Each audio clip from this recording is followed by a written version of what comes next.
Hello student, আমি এখন যে অঙ্কটা করছি অঙ্কটা রিটায়ারমেন্ট কাম অ্যাডমিশন এইবারের পরীক্ষায় এটা ভীষণ ইম্পর্টেন্ট। আমি এখনই তোমাদেরকে গ্যারান্টি দিচ্ছি 100% শিওর। এই অঙ্কটাতে তোমাদের যদি কোনো প্রবলেম থাকে বা কোয়ারি থাকে তোমরা আমাকে আমার টেলিগ্রাম গ্রুপে জানাতে পারো। আমার টেলিগ্রাম গ্রুপের লিংক আমার চ্যানেল ডেসক্রিপশানে দেওয়া আছে। Today I discuss a new topic of partnership, retirement of partner. At least one of the partner if quit from the firm, then it is called retirement of partner. Its accounting treatment same as admission of partner with one exception. After completion of accounting all treatment, one treatment should be done. The amount payable to the retirement partner should be immediately paid to the retired partner. Its accounting journal is very much simple. Retired partner capital account debit to bank. But in some cases we found problem of financial, it is not possible to pay off the retired partner. Then with consent of all partners, we transfer the amount payable to the retired partners to its capital account. তোমরা অঙ্কটা ভালো করে লক্ষ্য করো। এই অঙ্কটার মধ্যে দুজন partner আছেন এ এবং বি, প্রফিট শেয়ারিং রেশিও 1:1। এর মধ্যে এ রিটায়ার করছেন এবং সঙ্গে সঙ্গে এস জয়েন করছেন। এস জয়েন করছেন 1/3 রেশিও প্রফিটেতে, অর্থাৎ নতুন রেশিও হচ্ছেন বি নিচ্ছেন 2/3 আর এস নিচ্ছেন 1/3। আমাদের পুরানো রেশিও ছিল A:B 1:1। এছাড়া আর বেশ কিছু অ্যাডজাস্টমেন্টের কথা বলা আছে। যখন এই ঘটনাগুলো ঘটছে তখন অ্যাসেট এবং লায়াবিলিটির কিছু পরিবর্তন ঘটছে। সেই পরিবর্তনগুলো আমরা রিভ্যালুয়েশন অ্যাকাউন্ট, ক্যাপিটাল অ্যাকাউন্ট এবং ফাইনালি ব্যালেন্স শিটের মধ্যে প্রজেক্ট করব। তোমরা রিভ্যালুয়েশন অ্যাকাউন্ট, ক্যাপিটাল অ্যাকাউন্ট এবং ব্যালেন্স শিট পরপর তোমাদের খাতাতে খুলে ফেলবে। তিনটে অ্যাকাউন্টকেই একসাথে তোমরা চালাবে। আমি প্রথমে ব্যালেন্স শিটটা করার চেষ্টা করছি। দেখো, ব্যালেন্স শিটটা পুরানো অঙ্কটা ভালো করে দেখবে এবং তার সঙ্গে সঙ্গতি রেখে নতুন ব্যালেন্স শিটটা করার চেষ্টা করবে। নতুন ব্যালেন্স শিটে আমাদের দেখো লেখা আছে গুডউইল 12,000 টাকা ছিল, ওখান থেকে বেড়ে ওটা 26,000 টাকা হয়েছে। অর্থাৎ নতুন ব্যালেন্স শিটে গুডউইলের ভ্যালু হচ্ছে 26,000 টাকা। ঠিক একইভাবে ফিক্সড অ্যাসেট ছিল 20,000, ওটা বেড়ে হয়েছে 22,000 হয়েছে। আমরা নতুন ব্যালেন্স শিটে 22,000 টাকায় লিখব। এছাড়া কারেন্ট অ্যাসেট যেগুলো ছিল পুরনো ব্যালেন্স শিটে, স্টক, ডেটার্স, ব্যাংক, হ্যান ত্যান, সেগুলো সব যা ছিল তাই রয়ে গেছে, অর্থাৎ ইনট্যাক্ট রয়ে গেছে। সেগুলো আমরা প্রশ্নপত্র দেখে যা আছে দেখে দেখে লিখে দিচ্ছি। 25,000 টাকা স্টক, সানডি ডেটার 16,000 টাকা। আর ব্যাংক ব্যালেন্সের ক্ষেত্রে বলেছে রিটায়ারমেন্ট পার্টনারকে তার অ্যামাউন্ট পেমেন্ট করার পর আমাদের ব্যাংকে যেন মিনিমাম 5,000 টাকা থাকে, অর্থাৎ ক্যাশ অ্যাট ব্যাংক হবে 5,000 টাকা। এছাড়া অ্যাসেট সাইডে আর কিছু থাকছে না।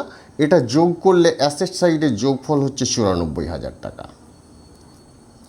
লায়াবিলিটি সাইডে সানডি ক্রেডিটার্সে পড়ে রয়েছে 4,000 টাকা, আর কিছু নেই। এদিকে যোগফল 94,000 টাকা করলে ব্যালেন্সিং ফিগার আসছে 90,000 টাকা। এই 90,000 টাকাটাই হচ্ছে যে পুরো নতুন পার্টনাররা বিজনেসটাকে কন্টিনিউ করে নিয়ে যাবেন তাদের ক্যাপিটালের পরিমাণ। আমাদের বিজনেসটা কন্টিনিউ করে নিয়ে যাবেন বি এবং বেস। বি 2/3 শেয়ার নেবেন, তার 2/3 অফ 90,000 মানে হচ্ছে 60,000 টাকা বি এর ক্যাপিটাল হতে হবে, এবং 1/3 অফ 90,000 এর ক্যাপিটাল হতে হবে 30,000 টাকা। দুজনের ক্যাপিটাল ভরে দেবে, দেখবে অটোমেটিক ব্যালেন্স শিট মিলে যাবে। এরপর আমি রিভ্যালুয়েশন অ্যাকাউন্টটা তোমাদেরকে করে দেখাচ্ছি। আমরা রিভ্যালুয়েশন অ্যাকাউন্টটা এখন করছি।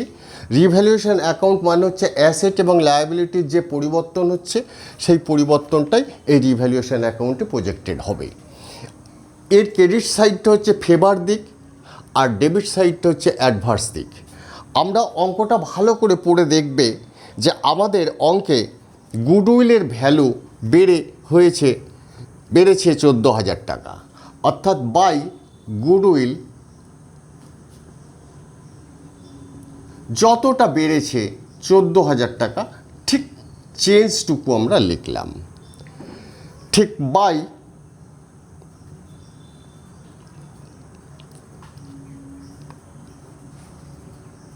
ফিক্সড অ্যাসেট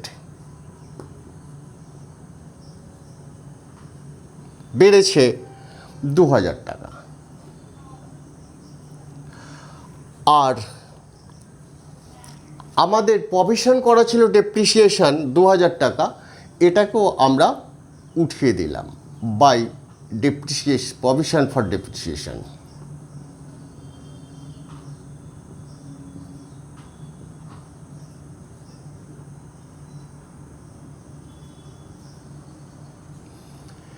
এগুলোকে সব রিভ্যালুয়েশন অ্যাকাউন্টে নিয়ে আসতে দেখা গেল রিভ্যালুয়েশন অ্যাকাউন্টে আমাদের এই অঙ্কে সবই ক্রেডিট দিকে পড়েছে এবং ক্রেডিট দিকে ফিগার হচ্ছে 18,000 টাকা। রিভ্যালুয়েশন অ্যাকাউন্টটা বন্ধ করলে 18,000 টাকা ক্রেডিট ব্যালেন্স হচ্ছে। এটাকে বলা হয় প্রফিট অন রিভ্যালুয়েশন।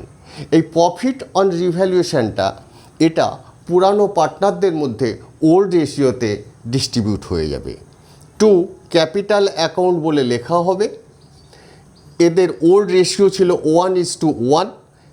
এ পাবেন 1.5 of 18,000, that is 9,000. বি পাবেন হাফ of 18,000,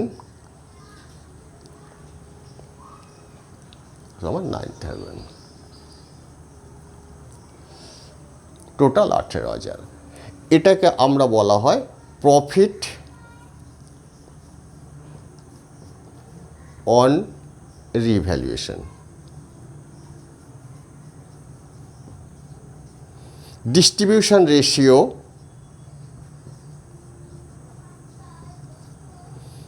1:1 ওল্ড রেশিও। আমি এখন ক্যাপিটাল অ্যাকাউন্ট সম্পর্কে তোমাদের বলছি। দেখো, অ্যাকাউন্টসটা আমরা একটু নতুনভাবে করছি।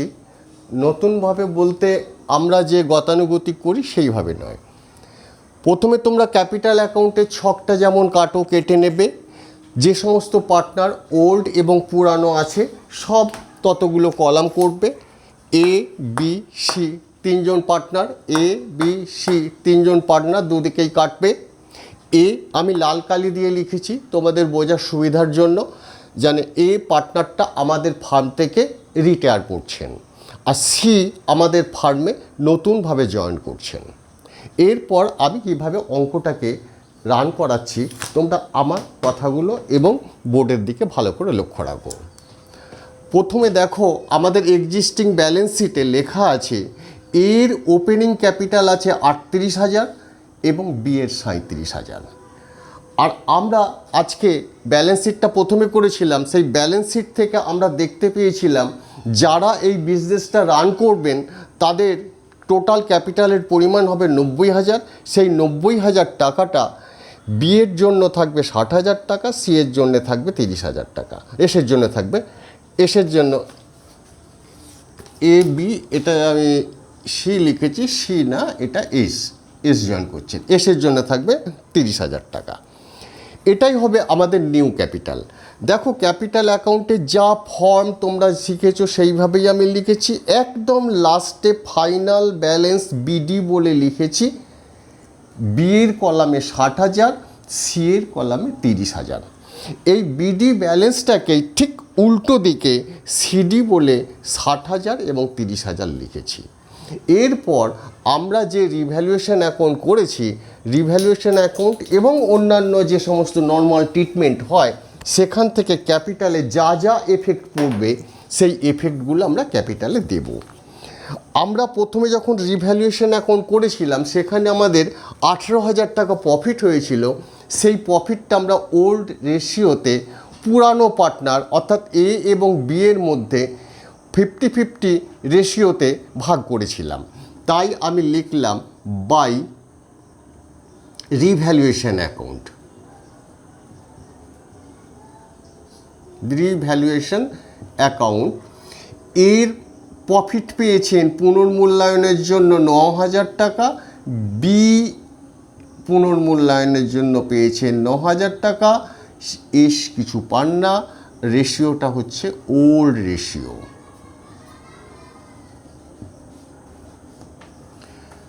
একদম রিভ্যালুয়েশন অ্যাকাউন্ট থেকে ক্রস ওয়াইজ ক্যাপিটালে চলে এসেছে। এরপর দেখো আমাদের বলা হয়েছে যে এস যে জয়েন করছেন এসের যে পরিমাণ টাকা লাগবে এই টাকার 50% টাকা বি পেমেন্ট করবেন। আমাদের এসে 30,000 টাকা লাগছে, 30,000 টাকার 50% মানে 50% অফ 30,000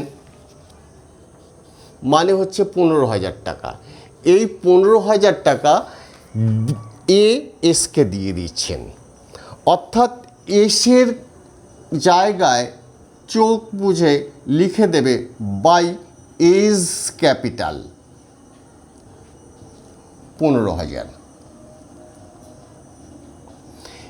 এবং এখানে টু এস ক্যাপিটাল 15,000 টাকা লিখে দিলে। জার্নালটা হলো S capital account debit two S capital 15,000 টাকা। দেখো সমস্ত কিছু দিয়ে দেওয়ার পর এরপর আমরা অ্যাকাউন্টসটাকে বন্ধ করব। অর্থাৎ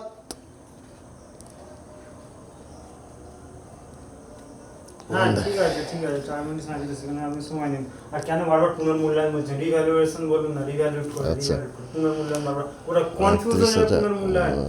পুনর্মূল্যায়ন মানে কি ওটা একটু ঠিক করুন। পুনর্মূল্যায়নটা বারবার পুনর্মূল্যায়ন লিখছে জন্য 38,000 9,000 37,000 9,000 বন্ধ করে দিয়েছিস তো? না না ওটা কন্টিনিউ হচ্ছে, আপনি আবার স্টার্ট করে দিন। আমি ওখান থেকে আবার প্রথম থেকে? না না যতটুকু হয়েছে ততটুকু তারপর থেকে বলুন। আর স্টার্ট করেছিস কেন? ওটা চলছে চলুন, আমি ওই পার্টটা কেটে দেবো। এই যে আমি আপনার সাথে কথা বলছি 38,000 9,000 37,000 9,000 বললাম 23,000 ওটা পুনর্মূল্যায়নটা না বলে রিভ্যালু ওটা রিভ্যালুয়েশন অ্যামাউন্ট ওটা বলবো।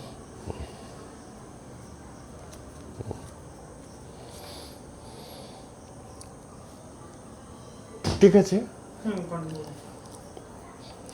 এরপর আমরা সমস্ত পোস্টিং করার পর ক্যাপিটাল অ্যাকাউন্টটা বন্ধ করছি। ক্যাপিটাল অ্যাকাউন্টটা বন্ধ করলে দেখো এর ফিগার আসছে 47,000।